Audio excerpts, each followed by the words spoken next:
إن الحمد لله نحمده ونستعينه ونستغفره ونعوذ بالله من شرور أنفسنا وسيئات أعمالنا. من يهده الله فلا مضل له ومن يضلل فلا هادي له، وأشهد أن لا إله إلا الله ولي الصالحين، وأشهد أن محمدا عبد الله ورسوله صلوات الله عليه وعلى آله وأصحابه والتابعين لهم بإحسان إلى يوم الدين، وبعد. عباد الله، أوصيكم ونفسي بتقوى الله عز وجل الذي رفع السماوات بغير عمد نرى، الذي خلق السبع سماوات وسبعين الأرض ومن فيهن، الذي يولج الليل في النهار ويولج النهار في الليل، وسخر الشمس والقمر كل يجري لأجل مسمى، الذي إذا أراد أن يفعل شيء فإنما يقول له كن فيكون.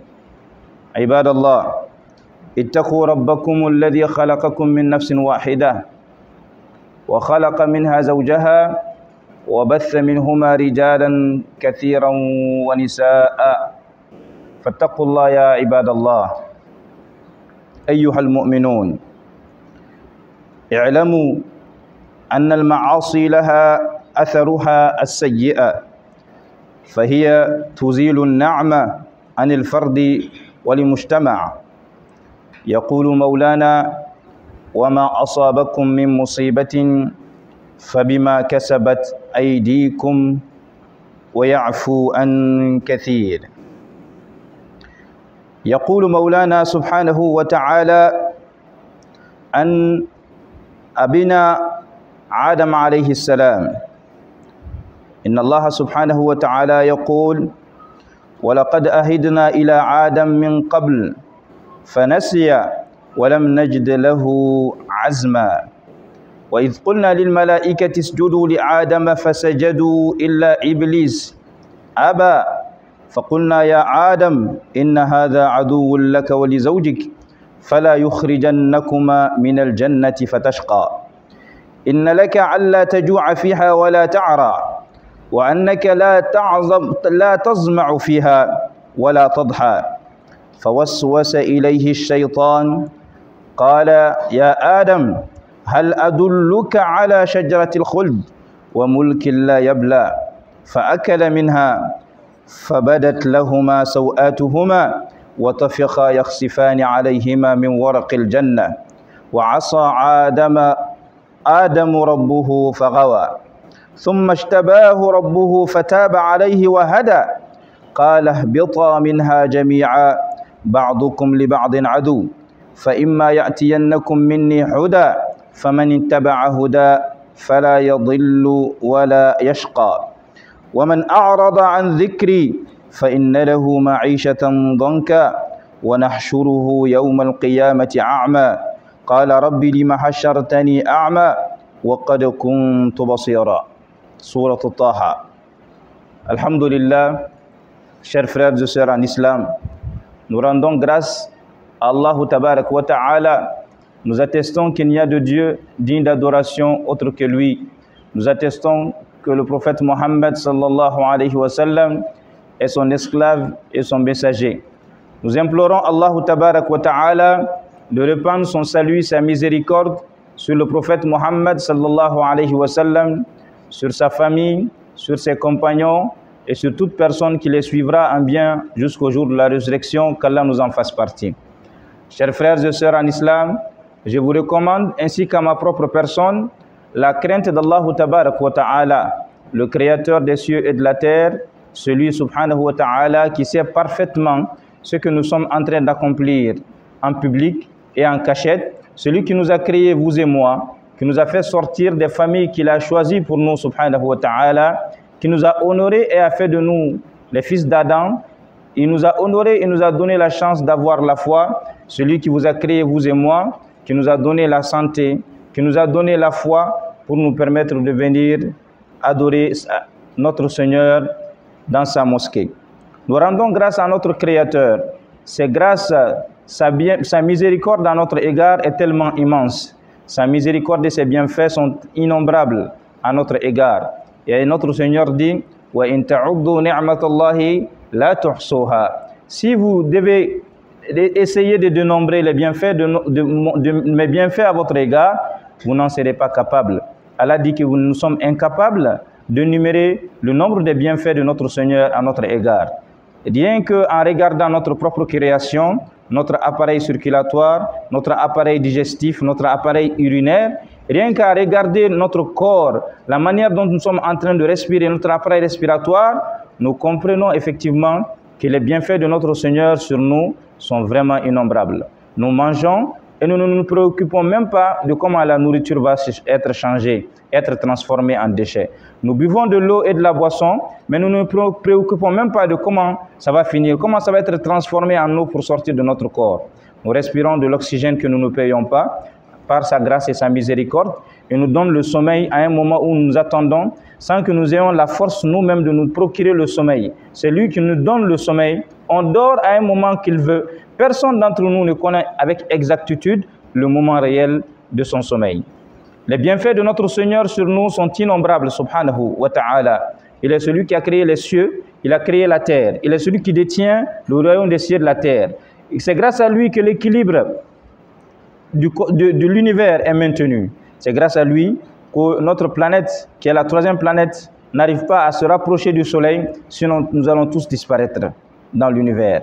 C'est lui qui maintient tout cet équilibre-là. Il est Allah subhanahu wa ta'ala. Il est celui qui n'est pas issu du hasard. Il n'a point été enfanté. Il n'a pas engendré et il n'a point été engendré, subhanahu wa ta'ala. Pureté à lui. Il a créé les cieux, il a créé les anges, il a créé les messagers, il a envoyé les messagers avec la vérité, afin que nous puissions être illuminés, afin que nous puissions connaître le bienfait, le bon chemin du mauvais chemin, afin que nous puissions comprendre que notre vie dans laquelle nous vivons est une vie éphémère, que nous comprenions également que nous nous dirigeons, chacun d'entre nous est en train de se diriger vers une autre vie, qui est la vie future, qui est la vie après la mort. Dans cette vie, chacun d'entre nous sera rétribué selon les actions que la personne a eu à poser dans cette vie présente-là. La personne, si elle a accompli le bien, aura très certainement le bien après sa mort. La personne, si elle a accompli le mal, aura très certainement le mal après sa mort. Il nous a envoyé les messagers afin que nous puissions nous rendre compte, que nous comprenions que lui, Allah subhanahu wa ta'ala, il est parfaitement informé de ce que nous sommes en train de faire et qu'il va nous interroger sur ce que nous sommes en train de dire avec nos langues, sur ce que nous sommes en train de faire avec nos mains, sur les endroits dans lesquels nous sommes en train de fréquenter avec nos pieds. Tous les actes que nous sommes en train de poser, il va nous interpeller et il va nous rendre compte, il va nous donner un rapport fidèle qui va retracer tout ce que nous étions en train de faire. Au point que l'être humain, le jour de la résurrection, dira Ya waylatana ma li hadha al-kitab la yughadiru saghiratan wala kabiratan illa ahsaha. L'être humain sera épaté, l'être humain sera étonné, surtout le transgresseur, celui qui a décidé de commettre l'injustice, qui a décidé de faire fi de tout enseignement de piété, de morale envoyé par les messagers ou encore par les savants de son époque. Celui qui a décidé de suivre sa passion, de suivre Satan. La personne, après sa mort, le jour de la résurrection, dira « Ya waylatana, ma li hadha al-kitab » Qu'est donc ce livre-là? Quand on va lui remettre son livre le jour de la résurrection avec sa main gauche, il dira « Qu'est-ce que donc ce livre-là? Qu'est-ce que donc ce rapport? La yughadiru saghiratan wala kabiratan illa ahsaha. Ce rapport qui ne laisse rien que moi j'ai fait comme petite action ou comme grande action. Ce rapport est tellement précis, qui donne avec exactitude tout ce que moi j'ai eu à faire sur terre. Subhanallah, la personne sera étonnée de la qualité du rapport qu'on va lui remettre et la personne reconnaîtra toutes les fautes qu'elle a eu à faire dans cette vie présente-là. Chers frères, ceci est le vrai rapport et c'est là la vraie évaluation qui est plus difficile que nos évaluations que nous sommes en train de faire dans cette vie présente-là. Les examens que nous faisons au CEP, au DF, au bac, ou les examens que nous faisons pour le doctorat, ou les examens que nous faisons pour essayer de faire des entretiens d'embauche, tout ce que nous faisons comme épreuve dans toute cette vie présente-là est minime par rapport à l'examen qui nous sera exposé le jour de la résurrection, qu'on aura à faire avec notre Seigneur subhanahu wa ta'ala. Chers frères, chères sœurs, craignons donc ce Seigneur-là qui va nous informer sur tout ce que nous sommes en train de faire et comprenons que chacun d'entre nous devra rendre compte de ses actes. Et si on comprend cela, alors nous n'allons pas accepter de dire tout. Nous n'allons pas accepter de manger tout. Nous n'allons pas accepter de faire tout ce qu'on veut. Nous allons d'abord chercher à savoir qu'est-ce que mon Seigneur veut. Quelle est la satisfaction de mon Seigneur? Qu'est-ce qui peut me permettre d'avoir sa satisfaction et qu'est-ce qui peut me permettre de m'éloigner de sa colère? Car si j'ai sa satisfaction, j'aurai très certainement le bonheur dans cette vie et le bonheur dans l'au-delà. Mais si je n'ai pas sa satisfaction et sa colère, si c'est sa colère que j'ai, j'aurai très certainement des difficultés dans cette vie, mais également des difficultés dans la vie future. Chers frères, Allah subhanahu wa ta'ala a fait du péché un moyen pour l'être humain de s'éloigner de Dieu. Allah nous a donné l'exemple à travers notre père Adam alayhi salam. Notre père Adam alayhi salam, qu'Allah subhanahu wa ta'ala a créé à partir d'argile et qu'il a dit aux anges, je vais créer une créature que je vais placer sur terre qui sera un gouvernant. À l'époque, ça trouvait que les djinns étaient déjà passés sur terre. Allah subhanahu wa ta'ala a créé les djinns avant nous. Les djinns étaient sur terre. Ils ont semé beaucoup de désordre. Et Allah a envoyé les anges pour essayer de les exterminer. Ensuite, Allah a honoré parmi les djinns celui qui était encore le plus pieux, qui était Azazil. À l'époque, c'était son nom, Azazil. Mais en réalité, il s'agissait de Iblis. Allah l'a honoré et l'a élevé dans les cieux. Et Allah subhanahu wa ta'ala, à cause de sa piété, à cause de sa crainte de Dieu, à cause de son rapprochement avec Dieu, Allah l'a honoré et l'a mis parmi les anges là. Et Allah les a dit, j'ai décidé de créer une autre créature. Une créature qui sera un gouvernant sur terre. Les anges disent à Allah, oh notre Seigneur, vas-tu mettre sur terre quelqu'un qui va encore s'aimer le désordre? Allah dit non. Moi je sais ce que vous ne savez pas. C'est ainsi qu'Allah subhanahu wa ta'ala créa Adam alayhi salam à partir d'argile. Et Iblis, avant qu'il ne soit maudit, à chaque fois qu'il passait à côté de cet argile-là, qu'il voyait Adam façonné en argile, arrêté, sans qu'on lui ait insufflé d'abord de l'âme, il nourrissait un certain égoïsme à l'égard de cette créature, parce que lui, il était celui qui était supérieur. Il était celui qui était honoré même plus que les anges. Parmi les anges, il était celui qui était préféré auprès d'Allah subhanahu wa ta'ala. Mais Allah dit qu'il va créer une autre créature, qu'il va honorer, à qui il va confier la gouvernance de la terre. Iblis a nourri dans son cœur un égoïsme à l'endroit de Adam alayhi salam. Et quand Allah a insufflé l'âme à Adam alayhi salam, quand Adam a eu son âme et qu'il est devenu un être, Iblis, Allah subhanahu wa ta'ala a ordonné à ce que les anges, après un texte, bien sûr, entre les anges et Adam, parce qu'Allah a montré des choses aux anges en leur demandant de dire le nom de ces choses-là. Les anges et Iblis ont été incapables de dire le nom de ces choses. Allah subhanahu wa ta'ala a demandé à Adam de les informer par rapport au nom de ces créatures. Adam les a enseignés alors qu'il était une créature qui vient d'être créée par Allah subhanahu wa ta'ala. Ensuite, Allah dit wa iz qulna lil malaikati isjudu li Adam. Allah dit aux anges, prosternez-vous pour Adam. Tous les gens se sont prosternés, illa Iblis, à l'exception d'Iblis. Aba wastakbar.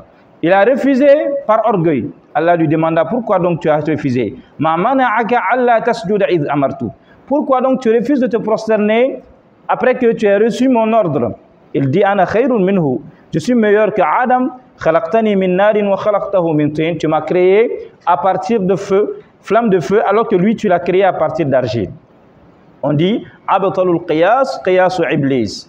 Que la plus mauvaise des analogies est celle que Iblis a faite en comparant la flamme de feu à l'argile et en se basant sur cela en disant qu'il est plus supérieur à Adam alayhi salam. En réalité, Iblis en réalité a été atteint de l'orgueil. Allah subhanahu wa ta'ala l'a maudit. Mais qu'est-ce dont nous avons besoin dans ce récit? C'est qu'Allah subhanahu wa ta'ala a mis Adam dans le paradis et a créé des côtes de Adam alayhi salam, Hawa. Allah subhanahu wa ta'ala les a dit de ne pas commettre quelque chose. Allah les a éprouvés en les mettant au paradis, en leur disant vous pouvez manger de tout dans le paradis à l'exception de ce fruit-là. Et Adam alayhi salam n'a pas pu résister aux tentations de Satan. Satan a invité Adam ainsi que son épouse en leur disant, en réalité, votre Seigneur ne vous a pas interdit ce fruit. Pas parce que vous allez devenir mauvais en le mangeant, mais c'est que quand vous mangez ce fruit-là, vous allez devenir comme des anges, vous allez avoir une grande place auprès de Dieu. Et c'est ainsi qu'Adam alayhi salam est tombé dans le piège de Iblis. Il a mangé, il a désobéi à son Seigneur. Et quand il a désobéi à son Seigneur, le premier signe que Adam ainsi que son épouse Hawa ont vu dans le paradis, c'est que leur partie intime était cachée, leur nudité était protégée. Et dès qu'ils ont commis cette injustice-là, Allah subhanahu wa ta'ala a enlevé leur nudité. L'un et l'autre ont vu la nudité de l'autre. Ensuite, ils se sont mis à ramasser les feuilles du paradis pour essayer de cacher leur nudité. Pourquoi ce récit, chers frères, chères sœurs? Pour nous dire que depuis notre Père, dès que l'être humain commence à désobéir à Dieu, dès que l'être humain s'engage dans une désobéissance à Dieu, qu'est-ce qui se passe? Cette désobéissance n'est pas sans conséquence sur la vie de l'être humain. Quand tu décides de mentir, il faut que tu saches que le fait de mentir ne reste pas sans conséquence sur ta vie. Quand tu décides de prendre de l'argent qui n'est pas le sien, quand tu décides de prendre quelque chose qui n'est pas pour toi, sache que ce ne serait pas sans conséquence pour toi. Quand tu décides de commettre de la fornication, sache que ce n'est pas sans conséquence sur ta vie. Quand tu décides de chercher de l'argent illicite, de jouer au jeu de hasard, il faut que tu saches que ce n'est pas sans conséquence sur ta vie. Quand tu décides de ne pas prier, quand tu décides de ne pas te conformer au principe de l'islam, il faut d'ores et déjà que tu saches que ce ne serait pas sans conséquence sur ta vie. À chaque fois que l'être humain commet un acte de péché et s'engage dans ce péché et ne se repent pas, ce péché-là ne reste pas sans conséquence sur sa vie. Adamaden, ni cɛsiri ala kota la, ni ko i bɛ ala de kota, ni ɲɛsin ala kota ma, i y'a kɛ ala kota o ala kota ye, n'i ko k'i t'a dabila, o ala kota in tɛ se ka kɛ ala kota ye min bɛ to ten, a bɛ nɔ bila i ka ɲɛnamaya la. N'i ko i tɛ nkalontigɛ dabila, ala bɛ nkalontigɛ in kɔlɔlɔ lase e fɔlɔ de ma yan'a ka se maa wɛrɛw ma. N'i ko i tɛ maafa dabila, ala bɛ maafa in kɔlɔlɔ lase e de ma yan'a ka se maa wɛrɛw ma. N'i ko i tɛ suɲɛni dabila, ala bɛ suɲɛni kɔlɔlɔ lase i ka ɲɛnamaya de ma. N'i ko k'i tɛ janfan dabila, ala bɛ janfan kɔlɔlɔ in lase i ka ɲɛnamaya de ma. Ala tɛ lafiya di i ma. Munna? Ala ye layidukan de ta. Allah dit dans le Coran, وَمَنْ أَعْرَضَ عَنْ ذِكْرِي فَإِنَّ لَهُ مَعِيشَةً ضَنْكًا وَنَحْشُرُهُ يَوْمَ الْقِيَامَةِ أَعْمَى. Toute personne qui se détourne de mon rappel à moi, toute personne qui décide de se détourner de mon rappel à moi, Allah subhanahu wa ta'ala, je vais donner à cette personne une vie de gêne. Mba tigila mɔgɔ ka ɲɛnamaya koro, nafolo b'a kun a lafiyalen tɛ, a bɛ dagabana so kɔnɔ a lafiyalen tɛ, baara b'a bolo a lafiyalen tɛ, musow b'a bolo denw b'a bolo a lafiyalen tɛ. Munna? Parce que ale ye fɛn bɛɛ kɛ ka a sago de ɲini ka ala sago to yen. O kama kodɔnnaw ko ala b'a fɔ hadisi kudusi la ko n ka jɔn n bɛ min ɲini fɛ a ɲini a ka kɛ ne ta ye i k'a to ne ta la.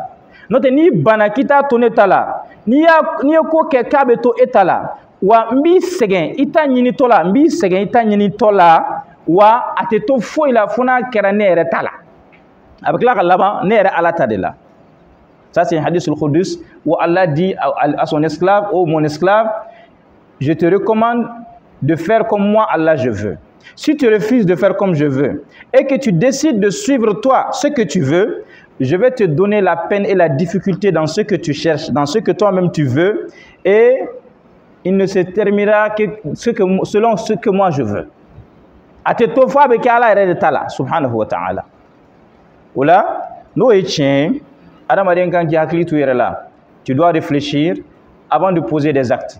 Chers frères, chères sœurs, le Haut Conseil islamique nous a demandé de faire des sermons sur la paix, de faire des sermons sur la sécurité, sur le fait d'avoir la paix et la sécurité dans le pays, le fait d'avoir la paix et la sécurité dans nos familles, comment prier Allah pour que ces difficultés puissent quitter notre pays et quitter un peu nos différentes familles. Mais en tant qu'imam, nous avons aussi l'obligation de dire quelle est la cause de tout ça. Quelle est la cause de toutes ces difficultés? Pourquoi nous en sommes là? Nous devons comprendre qu'Allah subhanahu wa ta'ala dit وَمَا أَصَابَكُم مِّن مُّصِيبَةٍ فَبِمَا كَسَبَتْ أَيْدِيكُمْ وَيَعْفُو عَن كَثِيرٍ. Allah dit en réalité, tout ce que vous êtes en train de vivre comme difficulté dans vos vies, dans vos peuples, sachez que toutes ces difficultés-là ne sont le résultat que de vos actes. Et que moi, Allah, je pardonne beaucoup. C'est-à-dire, je ne suis pas en train de vous rétribuer par tout ce que vous êtes en train de faire comme malin. Je vous fais goûter seulement à une portion de ce que vous êtes en train de faire comme péché. Nous devons comprendre que si nous voulons la paix dans notre pays, que si nous voulons la paix dans nos familles, que si nous voulons la paix dans le monde, nous ne pouvons pas l'avoir si nous ne cherchons pas à avoir la satisfaction d'Allah subhanahu wa ta'ala. Quelqu'un te dira, mais pourtant, les grandes puissances là-bas, qui ont l'argent, qui ont tout, et ils sont là-bas, ils ne sont pas en train de vivre ce que nous sommes en train de vivre. Mais qui t'a dit ça? Est-ce que tu t'es informé sur ces grandes puissances-là? Tu t'es informé sur comment les gens sont en train de vivre là-bas? Tu t'es informé sur comment les gens sont en train de vivre? Quelle est la quiétude que ces gens sont en train de faire là-bas? Tout peuple qui se détourne de Dieu, Allah va instaurer dans ton peuple de l'insécurité. Les plus grandes puissances aujourd'hui sont en train de vivre des situations d'insécurité extraordinaires. Des personnes qui se suicident, des assassinats ciblés, des personnes qui disparaissent, des explosions qu'on ne peut même pas expliquer. Pourquoi? Parce qu'en réalité, la véritable paix, la véritable quiétude émane du ciel. Allah dit que c'est lui qui le détient, ça n'est pas sur terre. Mais si nous, on décide de se détourner de notre Créateur, c'est comme nous décidons d'utiliser une moto ou encore un matériel sans utiliser les catalogues. Vous partez acheter une moto Jakarta, vous partez acheter une voiture, vous avez des catalogues qu'on vous remet, on vous dit attention, hein, il faut mettre l'huile ici, ensuite mettez le carburant ici, ensuite voici comment la voiture fonctionne. Vous prenez votre Jakarta et vous voyez le document, vous dites non, et lui là il ne connaît rien dans cette moto là, c'est moi qui connais. Vous mettez l'huile à la place de l'essence, l'essence à la place de l'huile, et vous attendez à ce que votre moto puisse bouger. Vous attendez à ce que votre voiture puisse rouler. Parce que c'est Allah qui a créé les cieux et la terre, c'est Allah qui a créé l'être humain. Il sait comment nous pouvons avoir la paix dans nos vies, dans nos familles. Mais si nous on décide de se détourner de Dieu, si on décide de suivre nos passions, on ne peut pas avoir la quiétude. On ne peut pas avoir la quiétude. Il faut que nous retournons vers Allah subhanahu wa ta'ala. Il faut que chacun d'entre nous individuellement se remette en cause par rapport à son péché individuel. Et quand on se remet en cause, quand chacun d'entre nous essaie de se remettre en cause, ceci va faciliter la remise en cause globale. Et grâce à cela, Allah subhanahu wa ta'ala pourra avoir une miséricorde à l'endroit de ses esclaves. C'est ce qui a été fait au peuple de Yunus alayhi salam. Yunus alayhi salam, Allah dit que son peuple était en train de transgresser. Mais que Allah subhanahu wa ta'ala, lorsque Allah a fait venir le châtiment, lorsqu'ils ont vu que le châtiment venait, des gens se sont levés et ont commencé à se promener parmi les autres en disant « Repentez-vous, repentez-vous ». Ce que Yunus a dit est vrai. Le châtiment est en train de venir. Demandez à Dieu de nous pardonner. Que chacun se repente. Pardonnez, pardonnez. Demandez à Allah de vous pardonner. C'est grâce à cela qu'Allah subhanahu wa ta'ala dit que lui, il a décidé de ne plus détruire le peuple de Yunus. Ils sont tous devenus croyants. Yunus alayhi salam. À cause de repentir. Et sinon, on ne veut pas se repentir.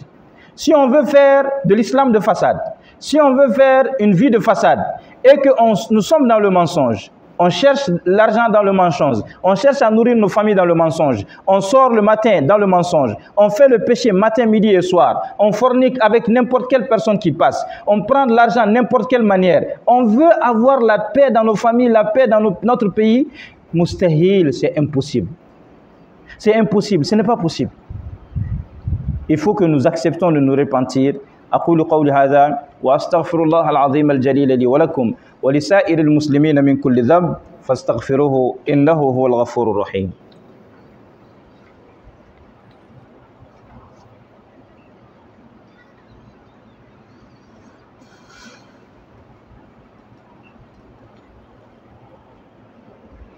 الحمد لله والصلاة والسلام على أشرف الأنبياء والمرسلين وعلى آله وأصحابه والتابعين لهم بإحسان إلى يوم الدين وبعد. Chers frères et sœurs en islam, la promesse d'Allah tabarak wa ta'ala est vraie. وَلَن تَجِدَ لِسُنَّةِ اللَّهِ تَبْدِيلًا.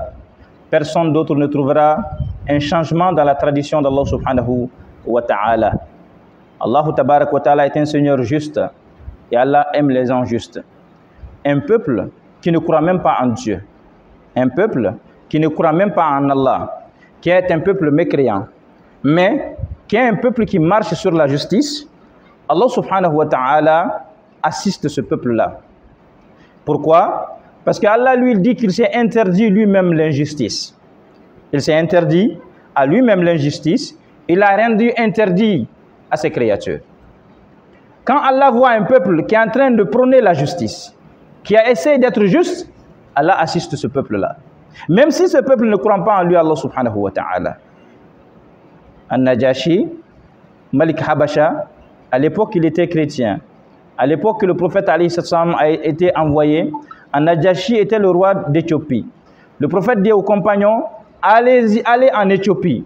Allez vous réfugier en Éthiopie. Parce qu'en Éthiopie, il y a un roi qui n'est pas injuste et qui ne tolère pas de l'injustice à l'égard d'une autre personne, même si cette personne n'est pas dans la même confection de foi que lui, ou même si cette personne ne partage pas les mêmes idées que lui. Allez-y vers Najashi.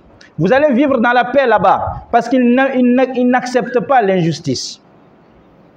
D'abord, il faut que nous essayions de nous cadrer. Il faut que les plus hauts responsables arrêtent l'injustice. Il faut que les ministres arrêtent l'injustice. Il faut que les magistrats arrêtent l'injustice. Il faut que les avocats arrêtent l'injustice. Ensuite, nous-mêmes, il faut que nous-mêmes nous arrêtons l'injustice. Il faut que tu arrêtes d'être injuste envers ton voisin, injuste envers ton collègue, injuste envers ton subordonné ou encore envers tes subordonnés. Il faut que nous soyons capables d'arrêter l'injustice. Ne sois pas injuste envers ta femme. Ne sois pas injuste envers ton mari. Ne sois pas injuste envers tes enfants. Il faut que nous cherchions à être justes du plus haut niveau jusqu'au dernier niveau. Si on ne change pas, ce serait extrêmement difficile qu'on puisse s'attendre à un résultat, à un secours de la part d'Allah, et car nous allons invoquer Allah, Allah ne va pas nous exaucer. Le prophète nous dit, alayhi salatu wassalam, il dit à sa communauté, vous êtes comparables à deux groupes de personnes qui sont dans un bateau qui est sur l'océan. Et ce bateau a deux niveaux.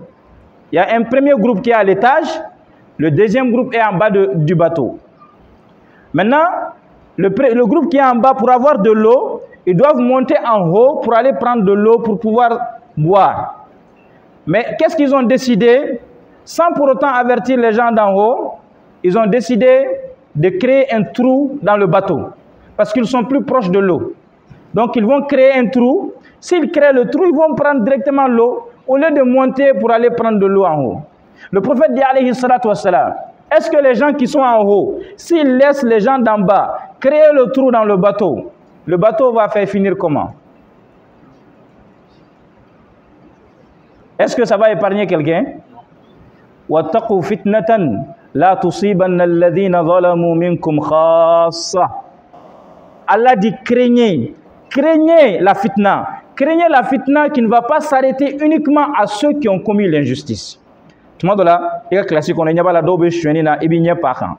Il y a dou kono dobe cheni na ibi nya pakan. Il y a quartier là erebe bonya bala mogo dobe kujugu la obe cheni la ibi nya pakan. Tu fais ça ne te regarde pas. Et que jamana kono mogo be ala tanama ko keli la ibi nya pakan. Service kono enya bala mogo be ka ebe nya pakan. Ah ala kila ko sallallahu. Ero yiki nya pakan chugo menade.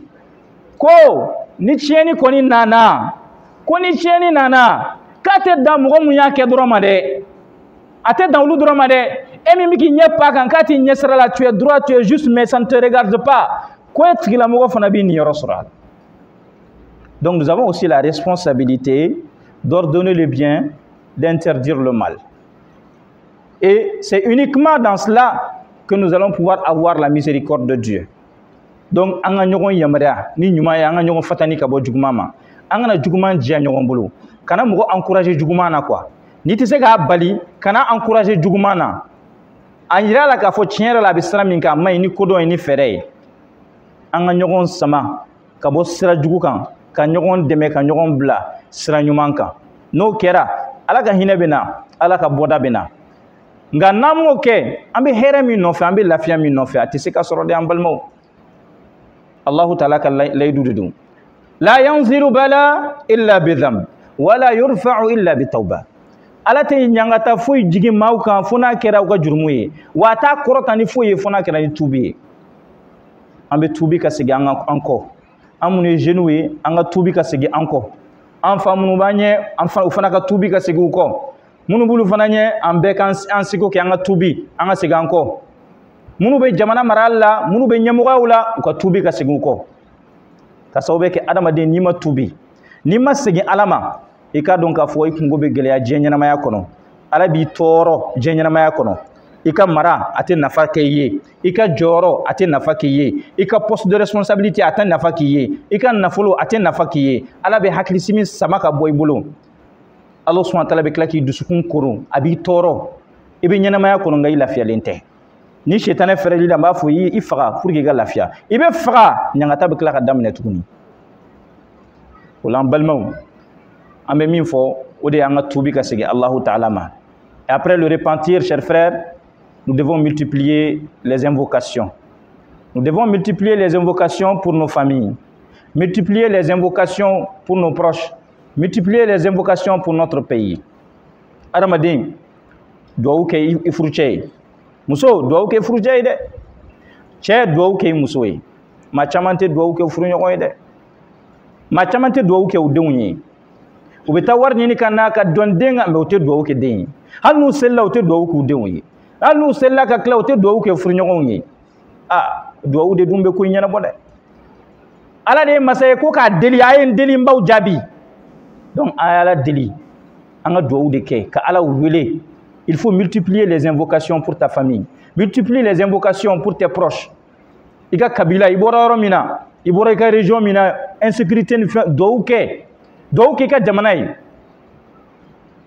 c'est extrêmement important o duwawu ninnu Allah subhanahu wa ta'ala a bɛ se k'a minɛ dɔ da ɲuman na ni tuubi kɛra ala bɛ duwawu ninnu minɛ ni tuubi kɛra an bɛ ka ɲɔgɔn yamana ni ɲuman ye Allah subhanahu wa ta'ala a bɛ duwawu ninnu minɛ o la an balimaw an bɛ ala deli an ka jamana in notre pays qu'Allah subhanahu wa ta'ala nous guide vers le droit chemin les gens qui dirigent ce pays qu'Allah les guide vers le droit chemin nous qui sommes les dirigés qu'Allah nous guide vers le droit chemin qu'Allah nous pardonne qu'Allah ne nous laisse pas à nous-mêmes ne serait-ce qu'un clin d'œil qu'Allah ne nous tienne pas par nos fautes, qu'Allah subhanahu wa ta'ala nous accorde une issue favorable dans cette vie et dans la vie future, qu'Allah subhanahu wa ta'ala nous accorde sa satisfaction, qu'Allah subhanahu wa ta'ala nous fasse de cette saison pluvieuse une saison bénie pour notre pays, qu'Allah nous protège contre le mal de ces pluies-là, qu'Allah subhanahu wa ta'ala nous protège contre le mal de ces pluies, qu'Allah nous accorde des pluies bénéfiques, qu'Allah nous accorde les pluies bénéfiques, qu'Allah nous accorde les pluies bénéfiques,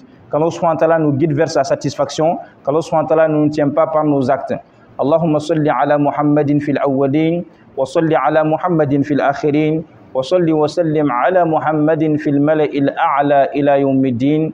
Allahumma atina fid dunya hasana, wa fil akhirati hasana, wa qina adhaban nar, ajirna min khizyi dunya أجرنا من خزي الدنيا وعذاب الآخرة إنك على كل شيء قدير لا تؤاخذنا إن نسينا أو أخطأنا ولا تحمل علينا إصرا كما حملته على الذين من قبلنا ولا تحملنا ما لا طاقة لنا به واعف عنا واغفر لنا وارحمنا أنت مولانا فانصرنا على القوم الكافرين سبحانك اللهم وبحمدك نشهد أن لا إله إلا أنت نستغفرك ونتوب إليك سبحان ربك رب العزة عما يصفون وسلام على المرسلين والحمد لله رب العالمين